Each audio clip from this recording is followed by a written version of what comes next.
ઝાલોદમાં પાણીની ગંભીર સમસ્યાને લઈને આમ આદમી પાર્ટીની મામલતદારને રજૂઆત, ટેન્કરની સુવિધાની માંગ કરાઈ છે। ઝાલોદ વિધાનસભા વિસ્તારમાં કાળઝાળ ગરમી અને વધતા તાપમાન વચ્ચે અનેક ગામોમાં પાણીની ગંભીર સમસ્યા ઊભી થઈ છે। હાલ ગરમીનો પારો 42 ડિગ્રીથી વધુ પહોંચતા ગામડાઓમાં કૂવા અને બોરના પાણીના સ્ત્રોત ખૂબ ઊંડા જતા રહ્યા છે, જેના કારણે ગ્રામજનોને પીવાના પાણી માટે ભારે હાલાકીનો સામનો કરવો પડી રહ્યો છે। પશુપાલકોને પણ પાણીની અછતને કારણે મુશ્કેલીઓ વેઠવી પડી રહી છે। આ પરિસ્થિતિને ધ્યાનમાં રાખી ઝાલોદ વિધાનસભા આમ આદમી પાર્ટી દ્વારા ઝાલોદ મામલતદારને રજૂઆત કરવામાં આવી। રજૂઆતમાં તાત્કાલિક અસરથી પાણી સમસ્યાગ્રસ્ત ગામોનું સર્વે કરીને ગ્રામ પંચાયત મારફતે પાણીના ટેન્કરની સુવિધા ઉપલબ્ધ કરાવવાની માંગ કરવામાં આવી। આ રજૂઆત દરમિયાન ઝાલોદ વિધાનસભા આમ આદમી પાર્ટીના પ્રભારી અનિલભાઈ ગરાસિયા, તાલુકા કાર્યકારી પ્રમુખ મુકેશભાઈ ખડિયા, તાલુકા પ્રમુખ સંદીપ બારિયા તેમજ સંગઠન મંત્રી પ્રકાશ મછાર સહિત પાર્ટીના હોદ્દેદારો હાજર રહ્યા।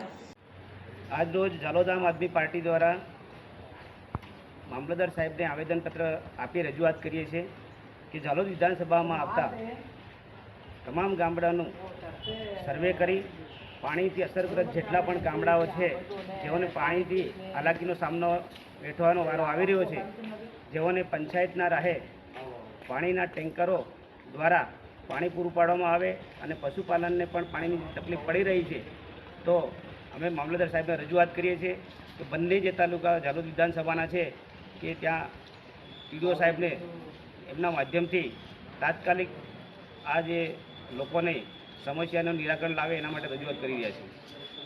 વિડીયો જર્નાલિસ્ટ કિશોર ડબગર સાથે સત્ય ટીવી ન્યૂઝ દાહોદ।